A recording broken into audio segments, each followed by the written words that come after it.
It happened in the heart of small-town America, a quiet street, a warm summer night, and inside one house, 8 people lay sleeping. By morning, they were all dead: a father, a mother, their 4 young children, and 2 overnight guests, all murdered with an axe. There were no screams, no neighbors heard a thing, and there was no sign of a break-in. The killer vanished, and the town of Villisca, Iowa, was never the same. Over 100 years have passed, and the case remains one of the most terrifying unsolved murders in American history. Who could move through a house so silently, kill an entire family, and disappear without leaving a trace? Now artificial intelligence is being used to ask the questions human detectives couldn't answer. By recreating the scene, modeling the sounds, and analyzing the behavior of the killer, AI will try to uncover the truth behind one of America's darkest nights. This is the Villisca Axe Murders, reconstructed by AI. The date was June the 10th, 1912. The place, Villisca, Iowa, a small, quiet town in the middle of America. That morning, the town began to stir as usual.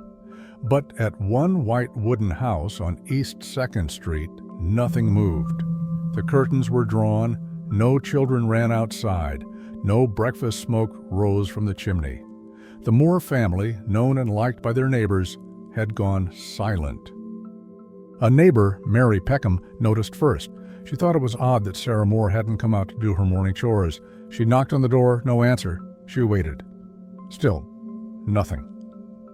Concerned, Mary called Josiah Moore's brother. He arrived with a spare key. When they stepped inside the home, everything changed. The house was dark, still, too quiet. They went upstairs, then to the guest room. What they found would scar Villisca forever. Inside that room were the bodies of 2 little girls, Lena and Ina Stillinger, just 12 and 8 years old. They had spent the night as guests. Now, they were gone. Someone called the police. Word spread like wildfire. As officers arrived and began searching the home, the full horror came to light. All 8 people inside the house were dead. Josiah Moore, age 43, his wife Sarah, 39. Their 4 children, Herman, 11, Catherine, 10, Boyd, 7, Paul, 5, and the 2 Stillinger sisters. Each one had been murdered in their sleep, struck in the head with an axe. The very weapon used to kill them, Josiah's own axe, was left behind. It was found leaning against the wall in the guest room. It had been wiped, but only partially. Blood still clung to the handle and the blade. Then came the stranger details. Every mirror in the house had been covered with cloth. Some windows were blocked with clothing or blankets, and each victim's face had been draped, covered with sheets or their own clothing. To some, this looked like guilt, as if the killer couldn't bear to look at what he'd done. On the kitchen table, a plate of food sat untouched. Next to it, a bowl filled with bloody water. The killer had likely washed his hands after the murders, and then prepared himself a meal. He didn't run. He took his time. Investigators believe Josiah and Sarah were the first to be attacked, likely in the early hours of the morning while they slept in their bed upstairs. Josiah had the most brutal injuries. His face had been hit so many times it was hardly recognizable. Sarah lay beside him, murdered in the same way. After the parents were killed, the killer moved to the children's room. Herman, Catherine, Boyd, and Paul, each one attacked in bed. None of them had time to run. None of them had time to scream. Then, the killer went back downstairs, where the Stillinger girls were sleeping in the guest room. Something was different here. Lena Stillinger's body was not lying peacefully. She was turned slightly in the bed. Her nightgown was bunched up, and she had a small wound on her arm. To detectives, this meant one thing. Lena had woken up. She may have seen the killer. She may have fought, even if only for a second. but she didn't survive. Despite early rumors, there was no confirmed sign of sexual assault. There were no valuables missing. The house had not been broken into. The doors were locked from the inside. Whoever had done this came in quietly, moved through the house in silence, and left unnoticed. There were no bloody footprints, no fingerprints, no trail, only death and questions. This wasn't just a murder. It was something darker, the covering of faces, the food left uneaten, the axe half-cleaned, the water bowl blood-stained. These weren't the actions of someone in a hurry. They were the signs of someone who stayed, someone who might have even watched the family sleep before taking their lives. The horror of what happened inside the Moore house that night was too much for the town to process. Some blamed outsiders, others whispered about someone local. But one thing became clear: whoever committed the Villisca Axe Murders did it with planning, patience, and a terrifying sense of control. A crime scene that quiet, that precise, was no accident. And that's why over 100 years later, people still ask, how did no one hear a thing? And how did the killer simply vanish? The list of suspects grew fast. Some were based on real leads. Others came from fear, rumors, and desperation. 1. Reverend George Kelly. He was the first and most controversial suspect. George Kelly was a traveling preacher, short, nervous, and known for strange behavior. He had preached at the Villisca Church the night before the murders and even attended the same event as the Moore family. Kelly left town early the next morning by train. Later, he became obsessed with the murders, writing letters to the police, and even returning to Villisca to watch the investigation. He was mentally unstable. He claimed to hear voices, and in 1917, 5 years later, he confessed to the murders during police questioning. But the confession was full of strange details, some of which didn't match the crime scene. He soon took it back, saying he was pressured into saying things that weren't true. He was put on trial, but the jury couldn't agree. The case ended in a mistrial. He was never convicted. Some believed he was guilty. Others said he was just a troubled man who wanted attention. 2. Frank F. Jones. Next was a powerful man in town, Frank Jones. He was a former Iowa state senator and owned a local hardware store. Before the murders, Josiah Moore had worked for him, but left to open his own business. There were rumors of bad blood between the two men. Some said Josiah had taken business away from Jones. Others whispered he may have had an affair with Jones's daughter-in-law. Frank Jones had motive. He had the money, and he had influence. But there was no evidence he was ever near the crime scene. He denied any involvement, and he was never arrested. Still to this day, some believe he may have hired someone to do the killing. 3. William Mansfield. William Mansfield was a dangerous man. He was suspected in several other axe murders across the country, crimes that were eerily similar to Villisca. In each case, the victims were attacked while sleeping. A blunt axe was used. Windows were covered. The killer left the weapon behind. Mansfield had even been arrested for killing his own family with an axe. Private detectives linked him to the Villisca case, believing he was a serial killer moving from town to town. But again, no proof tied him directly to the Moore house. He was released. 4. Andy Sawyer. Andy Sawyer was a strange drifter who showed up in Villisca shortly after the murders. He worked briefly for a railroad crew, but co-workers said he was jumpy, paranoid, and obsessed with the case. One man said Andy slept fully dressed with an axe beside him. He was always nervous, asking about the killings. Police questioned him, but there was no record placing him near the house that night. Another person later came forward and said they saw Andy in a different town at the time of the murder. He too was released. 5. Paul Mueller, the man from the train theory. Decades later, a chilling theory emerged, one that tied Villisca to other murders across America. An author and former baseball statistician named Bill James proposed that a man named Paul Mueller could be the killer. Mueller was a known suspect in earlier axe murders. He may have committed similar crimes in Kansas, Colorado, Illinois, and other states. Always at night, always a full family, always with an axe, faces covered, windows blocked, no robbery. It became known as the man from the train theory, and Villisca fit the pattern almost perfectly. But the trail was cold. Mueller had long vanished, and there was no physical link tying him to the scene. The truth is, the investigation was a mess. The crime scene was contaminated. Evidence was destroyed. The police were overwhelmed and underprepared. There were too many theories, too many suspects, and not a single piece of solid proof. Some suspects had shaky alibis, others had strange behavior. But without fingerprints, DNA, or even a timeline, no one could be charged. The pressure to solve the case created panic. Rumors replaced facts. The town was torn apart. And in the end, the case went cold. 8 lives were lost. A killer walked free.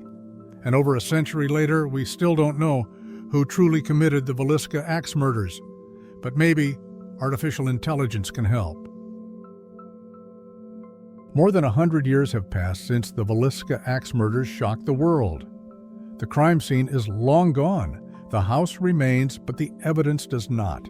No fingerprints, no DNA, no living witnesses. But now artificial intelligence is doing something different, not trying to find hard proof, but instead rebuilding the crime through behavior, movement, and environment. It starts with the smallest details, the ones people often overlook. The first thing AI noticed were the rituals. Every mirror in the house had been covered. Each victim's face had been draped. Food was prepared but left uneaten. The murder weapon had been wiped down and carefully left behind. What do these details mean? To an AI trained on thousands of crime scenes and behavioral profiles, these actions weren't random. They were personal, emotional, even spiritual. The machine identified several patterns. Covering the faces may suggest guilt, an emotional need to hide from what the killer had done. Blocking mirrors is often symbolic, as if the killer couldn't face himself or feared being watched. The untouched food may show hesitation, a moment of reflection after the murders. These are not the actions of a careless, rushed killer. According to AI, this was someone who had rituals, someone who tried to undo the horror in small, strange ways. It suggests a deep spiritual conflict, possibly tied to mental illness or intense personal beliefs. It also points to obsessive-compulsive behavior, wanting to control not just death, but the scene left behind. Next, AI examined the house itself. The layout of the Moore residence was fed into a 3D model. Then AI simulated how a person could move through it at night and without waking anyone. The floors were old, wooden, creaky. Could one person really kill 8 people in their sleep without being heard? AI used gait analysis, studying weight distribution, stride patterns, and timing. The results were chilling. It was possible, but only if the killer knew the layout of the house extremely well, stepped in specific spots to avoid floorboards that creaked, moved with practiced rhythm as if they had done this in their mind over and over. The model shows a person starting upstairs, taking out Josiah and Sarah first, then moving to the children. Finally, the killer would have gone downstairs to where the Stillinger sisters slept.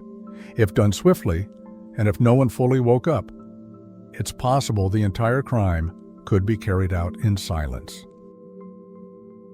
But what about light? This was 1912. There was no electricity in the house. So AI recreated the nighttime conditions.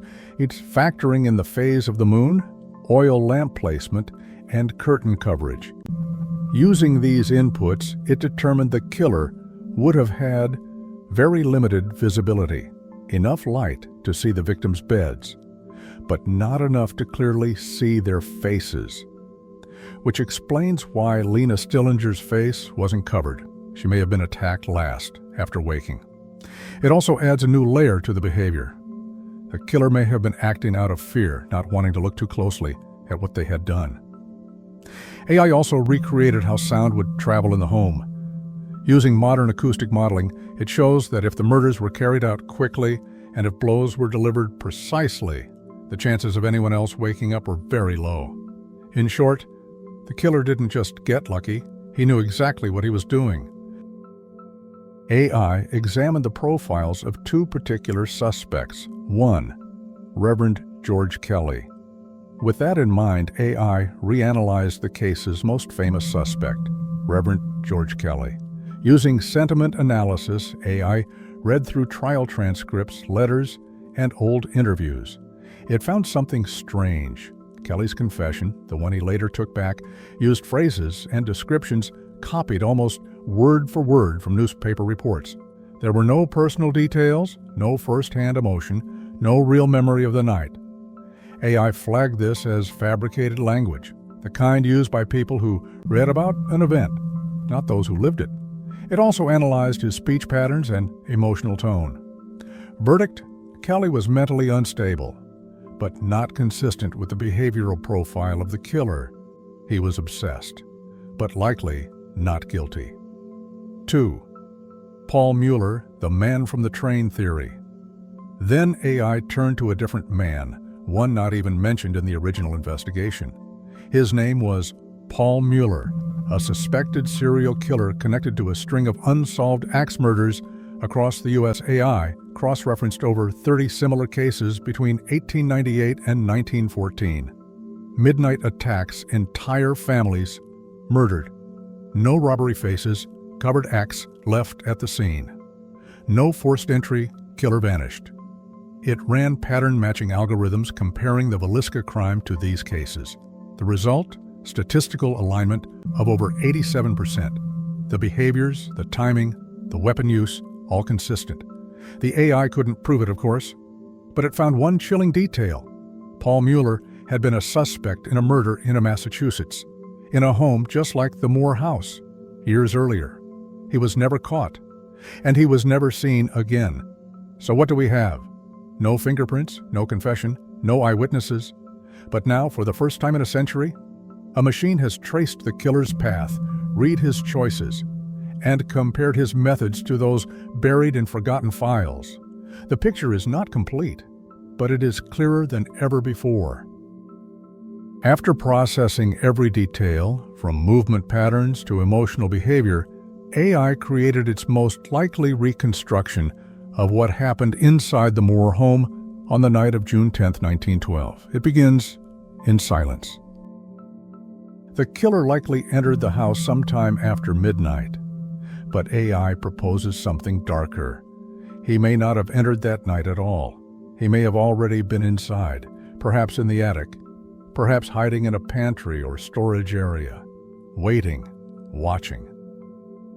The Moore family had attended a church event that evening. They got home around 9:45 p.m. Laughter, light, children in pajamas. Then, one by one, the lights went out. The house went still, and the killer began his work. According to AI's simulation, Josiah Moore was attacked first. He was the strongest, the most dangerous. He received the most blows, so brutal that his face was destroyed beyond recognition.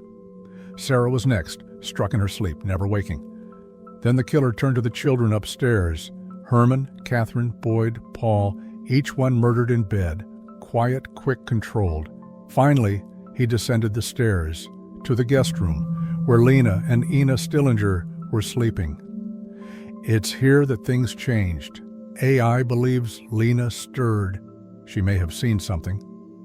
There was a small defensive wound on her arm, and her bedding was disturbed.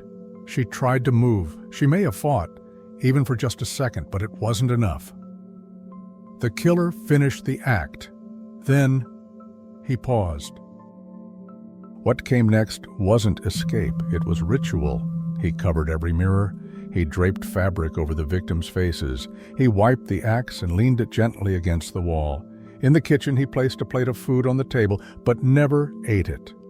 He left a bowl of bloody water, likely used to wash his hands. Nothing was stolen, no money touched, no valuables disturbed. This wasn't a robbery. This was personal.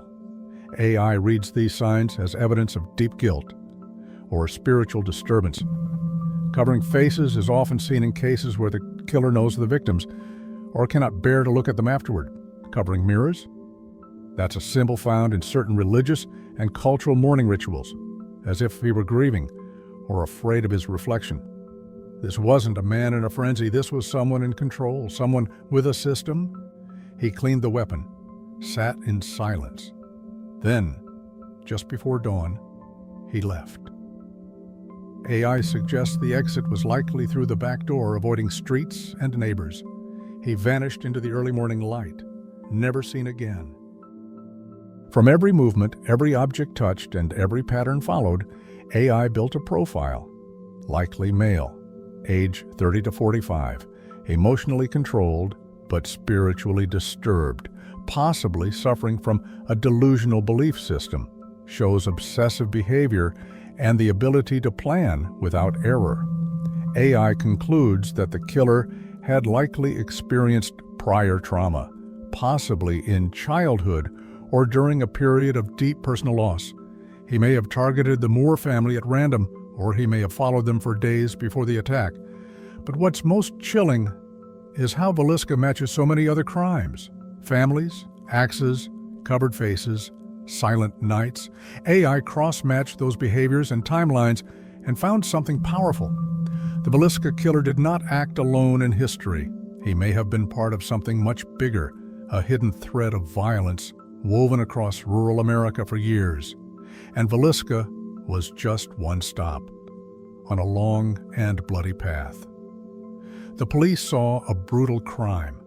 The town saw evil, but the machine saw something else, a pattern, a ritual, and a man, hiding behind silence. The Villisca Axe Murders remain officially unsolved. No conviction, no confessions that held, no justice for 8 innocent lives taken in their sleep, just fear, rumor, and a house that would forever cast a shadow on a quiet Iowa town. But now, a machine has listened. It has traced the footprints long since erased, reconstructed movements no one could see, and read between the lines of stories blurred by the time. It cannot feel grief, it cannot judge guilt, but it can reveal a pattern where others saw chaos, and it can offer a possible truth, where silence once lived, not a verdict, but a voice, not justice, but memory. This was the Villisca Axe Murders, reconstructed by artificial intelligence. Subscribe to AI Detective Files, Cold Cases, Digital Forensics, the truth remembered by machines.